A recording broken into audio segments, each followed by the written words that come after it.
हम संख्या मत दी जाए, बस हो जाए पॉजिटिव संख्या से करें, लग कीजिए संख्या बदल जाए।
तो मित्रों, इस तरह से मैं ग्रुप में देख रहा हूं कि ये तो एक मतलब साक्षात का जगह बन गया है, जिसका जो मर्जी किया, जहां से जो हुआ लिख दिया, ये भी नहीं सब। हम अपने ब्राह्मण समाज के लोगों से और बड़ों से ये गुजारिश करना चाहते हैं कि ये संगठन जो हम लोग का ब्राह्मण का बना है, जो ये घटना हुई है, इसके बाद जो हम लोग संगठन बहुत उग्र हो रहे हैं कि ऐसा करना चाहिए। अगर ये हम पहले से तैयार रहते तो ये घटना नहीं होती। उसके लिए हमारा एक सुझाव है कि हमारा जो भी संगठन, जो भी संख्या है, हम लोग अपने ब्राह्मण बंधुओं के यहाँ 8-10 की संख्या में किसी हफ्ते दिन एक दिन चुन लें और जाके उनसे मिलें कि आपको कोई व्यवस्था में अगर कोई दिक्कत है, आपके रहने में, खाने पीने में कोई दिक्कत हो, तो या आपके पड़ोसी से विवाद हो, जमीन का, परिवार का या किसी भी प्रॉपर्टी का विवाद हो, तो आप हमको शेयर कीजिए। हम उसके लिए प्रशासन में, शासन में मिलेंगे जाके और उसकी जांच की और त्वरित उस पर न्याय की मांग करेंगे, ताकि ये घटना दोबारा न होने पाए हमारे समाज के साथ। क्योंकि अगर ये तुरंत जो हम लोग दिखा रहे हैं पहले से दिखा गया होता, हम लोग अगर इसके लिए चले होते, या वहाँ के संगठन देवरिया के जो भी अब आगे आ रहे हैं, वो इनसे जाके मिले होते। घटना ये 10-12 सालों से चल रही थी, इस पर मुकदमा जो है इन लोगों का बहुत दिनों से चल रहा था, लेकिन कोई संज्ञान लेने वाला नहीं था। घटना हो गई तो फिर सब संज्ञान ले रहे हैं। तो जब गुजर जाने के बाद हम क्या कर सकते हैं? बस आवाज उठा सकते हैं। इसके लिए हमको जाना पड़ेगा। और दूसरी बात, हमको शासन से जो भी हमारे पदाधिकारी या जो भी इस संगठन में बड़े पद पे हैं, बुजुर्ग हैं, चाहे जो भी अच्छे पदों पे हैं, उनसे एक निवेदन है कि एक हमको शस्त्र का लाइसेंस दिलवाने के बाद, जो अगर हो सके तो हर ब्राह्मण परिवार में एक शस्त्र हो और लाइसेंस वाला, इलीगल ना हो, लीगल वाला हो। अगर कोई ऐसा करा सके तो हम लोगों की प्रक्रिया आगे बढ़ाए। क्योंकि अगर हम अकेले भी रहेंगे, 100 की संख्या में आता है, हमारे पास शस्त्र रहेगा तो हम तुरंत तो निपट ही सकते हैं। अगर नहीं होगा तो अपनी रक्षा तो कर सकते हैं। अगर इनके पास कोई शस्त्र रहा होता, ये निहत्ते नहीं रहे होते, तो एक तो बच ही जाते कम से कम, या फिर भग गई होती है। तो हम सरकार से या अपने लोगों से ये मांग करेंगे कि हमको लाइसेंस दिया जाए। क्योंकि ब्राह्मण तो यही जाना जाता है कि पूजा करेगा, श्राद्ध कर्म करेगा, विवाह कराएगा या पाठ करेगा, ज्ञान देगा, दीक्षा देगा। लेकिन हम अपने को ये अवसर ऐसा नहीं है कि कुछ और बातें करें। पूरा उत्तर भारत, प्रयाग से लेकर पटना तक, पूरा उत्तर भारत इस घटना से दुखी है। ये केवल किसी एक जाति की हत्या नहीं हुई है, किसी एक परिवार की हत्या नहीं हुई है। यह मानवता का नरसंहार हुआ है। इसलिए इसको किसी एक जाति से मत जोड़िए और इसको छोटा मत करिए। यह मानवता का नरसंहार हुआ है।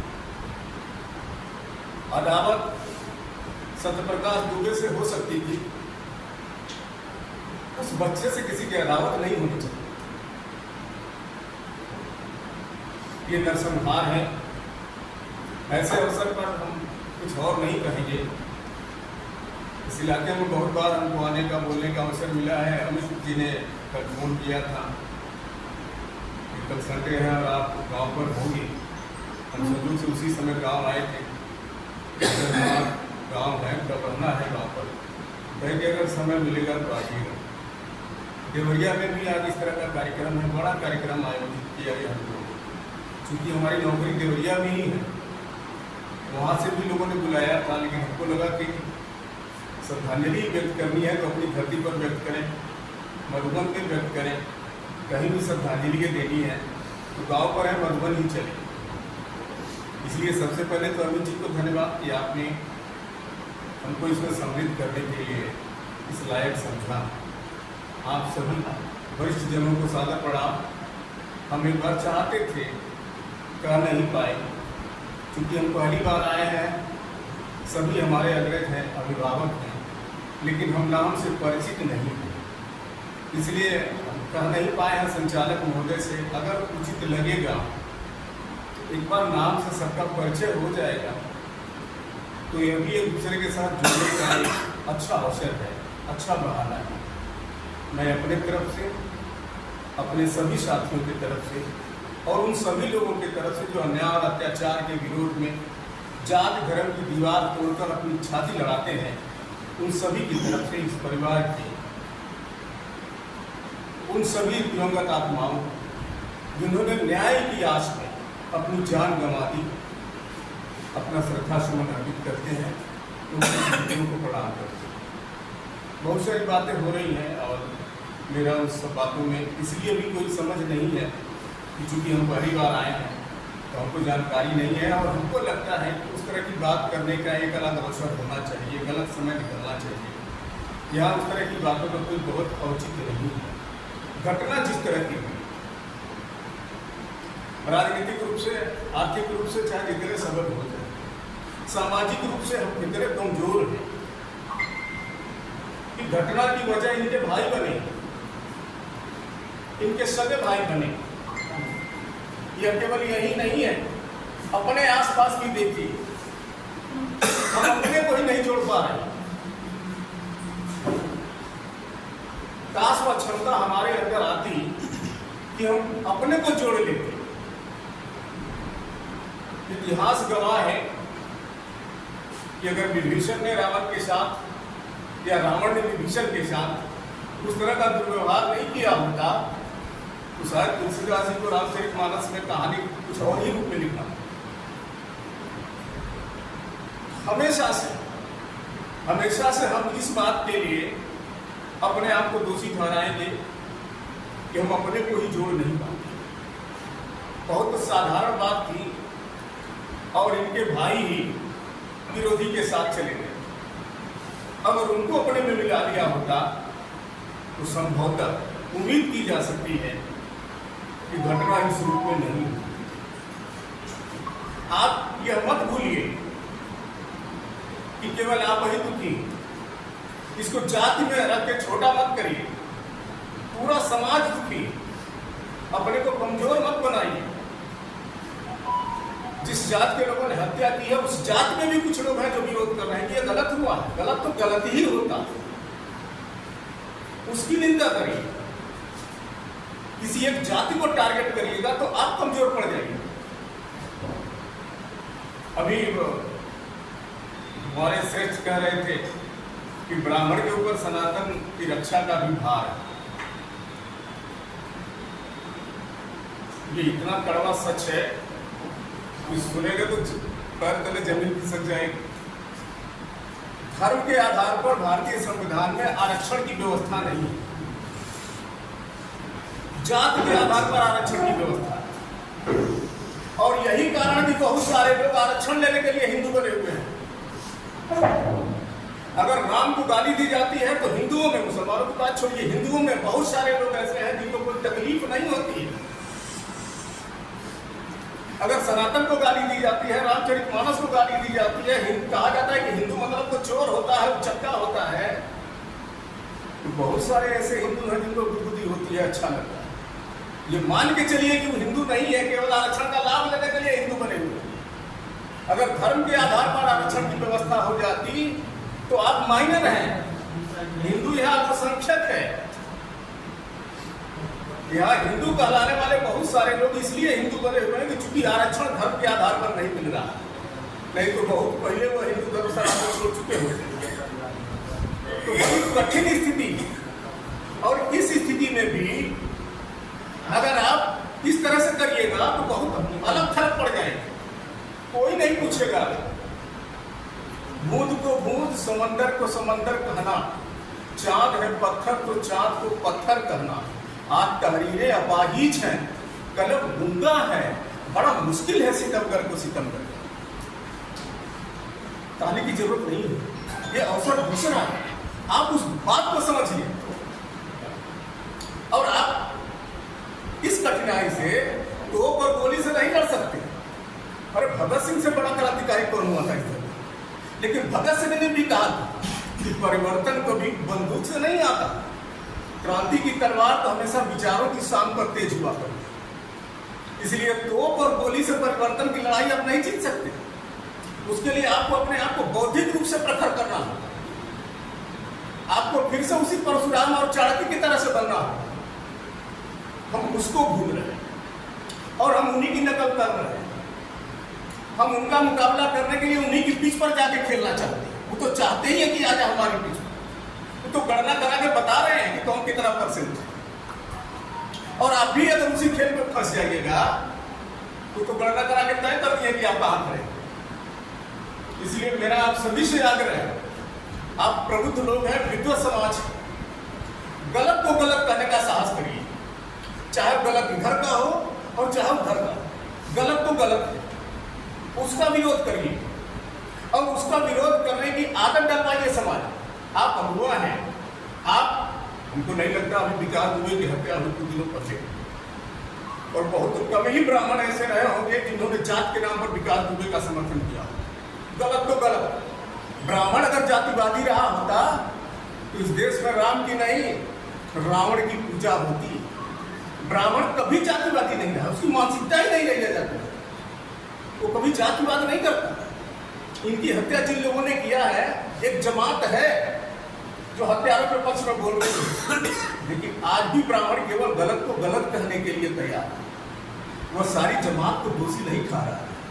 और जिस दिन उस खेल में फंसे तो चाहते हैं कि आप करें यही काम। तो आप सोच लीजिए कि कहाँ है, आपकी संख्या कितनी है, आप उनका मुकाबला कैसे कर पाएंगे। केवल एक ही रास्ता है कि गलत को गलत कहें और अपने तर्क से, अपनी बौद्धिकता से, अपनी प्रखरता से समाज में अपने आप को इतना मजबूत कर ले कि लोग आपका नेतृत्व स्वीकार करने को मजबूर विवश हो। और कोई दूसरा रास्ता नहीं। मुझे कुछ भी नहीं कहना है, कोई भाषण देने का अवसर नहीं है, लेकिन ब्राह्मण होता तो दूसरे सुनता है। चंद्रगुप्त को भी चाणक्य ने समझाया था ऐसे ही, परशुराम ने भी समझाया था ऐसे ही। तो हमारी बड़ी गौरवशाली परंपरा है। हम खिंचाव में, उजड़े हुए में भी बहारों का पता देते हैं। हम नफरतों में भी मोहब्बत की हवा देते हैं। यूँ तो हिल जाते हैं हर एक अंदाज पर, लेकिन बात दिल पर आ जाए तो जमाने को हिलाते। एक बार फिर से इन सारे गतात्माओं को, जिनका असमय हत्यारों के हाथ अपनी जान गंवानी पड़ी, उनको अपनी श्रद्धांजलि देते हुए आप सभी को साथ प्रणाम करते हैं। बहुत बहुत यही उम्मीद करेंगे और अपील करेंगे इस असहाय परिवार को, जो इस परिवार का वो चिराग बचे हैं, उनका सहयोग भी इतना थोड़ा सहयोग हो जाए ताकि उनके आने वाला भविष्य सुदृढ़ हो जाए, उनका भविष्य कम से कम जो आज की परिस्थिति है उससे सुधर जाए। थोड़ा थोड़ा हमारा समाज हर क्षेत्र से, हर वर्ग से अपने लोगों से कुछ इकट्ठा करके उनको भिजवा दें, उनको कुछ संकल्प के रूप में उनको भिजवा दिया जाए, चाहे करा दिया जाए, ताकि उसका एक उद्धार हो जाए। ज़्यादा कुछ ना कहते हुए हम अपनी बात को यहीं समाप्त करते हैं और ये अपेक्षा करते हैं कि कुछ इस पर भी पहल किया जाए। सभी सजाते बंधुओं, आप सभी लोगों को सादर नमन। यह दुर्भाग्य ही है कि एक ऐसे कार्यक्रम में उपस्थित हुआ हूँ जिसकी आवश्यकता जो मेरे समाज को थी, नहीं राष्ट्र को थी, नहीं किसी मानवता को। यह पूरी मानवता को कलंकित करने वाला है। यह किसी भी जो सभ्य समाज है उसमें स्वीकार करने योग्य है। और मैं इन 5 लोगों के साथ साथ छठे व्यक्ति को भी अपनी श्रद्धांजलि अर्पित करता हूँ, क्योंकि वो अभी उसमें कहीं ना कहीं अपनी जान गंवाया। निश्चित रूप से इन दोनों परिवारों को उजड़ते हमने देखा है। हम जमीन पे जाकर रिपोर्टिंग किए हैं। अगर कहीं महल था तो वहां भी क्रंदन था और झोपड़ी में लाशों के निशान थे। इसका जिम्मेदार कौन? सबसे मूल है, इसका जिम्मेदार कौन? क्या इसकी गरीबी या उसकी अमीरी या फिर सिस्टम या जातवाद की जो बात हो रही है, चाहे वह राजनीतिक पार्टियां हो, चाहे ब्राह्मण संगठन हो, चाहे यादवों के संगठन हो, इससे पहले किसी ने अपनी जिम्मेदारी का निर्वहन नहीं किया। मैं ये भी नहीं कहता कि पूरे भारत के ब्राह्मण समाज के लोग वहां पहुंच जाते हैं, लेकिन देवरिया के 5 गांव के ब्राह्मण, उन्हें मैं किस शब्दों में कहूं, वह कैसे थे? कायर थे, डरपोक थे, जाहिल थे या एकदम भगोड़े थे जो इनके साथ खड़े नहीं थे जब यह लड़ाई लड़ रहे थे। निश्चित रूप से यह 2014 से जब बैनामा हुआ तब से यह विरोध झेल रहे थे। किसका झेल रहे थे? एक अमीर व्यक्ति का झेल रहे थे। और इनकी सबसे बड़ी समस्या क्या थी? इनके पास शक्ति थी, लड़ रहे थे, लेकिन अर्थ की समस्या थी। उस 5 गांव के किसी ब्राह्मणों ने इनके साथ सहयोग करने नहीं गए। दूसरा चीज मैं कहना चाहता हूं, अभी योगी जी ने 15 अधिकारियों को सस्पेंड कराया है और उनको जो रिटायर्ड हो गए हैं उनको भी तलब कराया जा रहा है, उनकी पेंशन रोकी जा रही है। उसमें से अधिकतर लोग ब्राह्मण थे। क्या वो अपने कर्तव्यों का निर्वहन किए? आप जात के आधार पे इनको श्रद्धांजलि देने मत आइए, मानवता के नाम पे श्रद्धांजलि दीजिए। और सहयोग यह नहीं होता।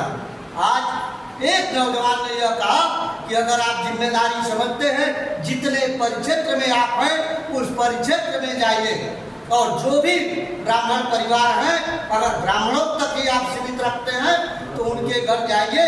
अगर कोई समस्या है तो उसका समाधान करने में उनका सहयोग करिए, तब जाकर ऐसी नरसंहार रुकेगा, अन्यथा कोई रुक नहीं सकता है। बात बहुत होती है, काम कुछ नहीं होता है। आपको बता दें, उत्तर प्रदेश में 150 ब्राह्मण संगठन है और सारे संगठन फेलियर है। या केवल मुंह से बात करते हैं, काम नहीं कर पाते। और दूसरा, जितने राजनीतिक पार्टियों में बैठे हुए गद्दार हैं, जो सवर्णों के गद्दार हैं, जब हमारे ऊपर अत्याचार होता है तो यह कभी नहीं बोलते। इनकी जबान कट जाती है। यह केवल तब आते हैं जब आपके वोट की जरूरत होती है। आप वोट देने की मशीन बन के रह गए। भारत के किसी भी सदन में कोई भी नेता जब बोलता है तो वह कहता है दलित, पिछड़ा, अल्पसंख्यक, कोई सवर्ण की बात नहीं करता। लेकिन तब भी आप भाग भाग के वोट कर रहे हैं। आप इतने मजबूत हैं कि आप कल्पना नहीं कर सकते। जिस क्षत्रिय समाज के आगे पूरा संसार नतमस्तक था, एक परशुराम ने उसे नतमस्तक कर दिया। क्यों? क्योंकि वह सिस्टम का विरोध कर रहे थे, वो क्षत्रिय का विरोध नहीं कर रहे थे। जो कहते हैं कि क्षत्रियों का विरोध हो रहा था, क्षत्रिय का विरोध नहीं हो रहा था। वह केवल उसके नरसंहार करने, अत्याचार करने का विरोध अगर कोई कर सकता है तो वह ब्राह्मण कर सकता है। और आज भी हम ऐसे नरसंहार, चाहे वह मेरे ब्राह्मण समाज में हो, चाहे किसी अन्य समाज में हो, हम इसका विरोध करते हैं और इसकी लड़ाई लड़ेंगे। इसी के साथ हम इन सभी लोगों को श्रद्धांजलि अर्पित करते हुए अपनी वाणी को विराम देते हैं। जय हिंद, जय भारत।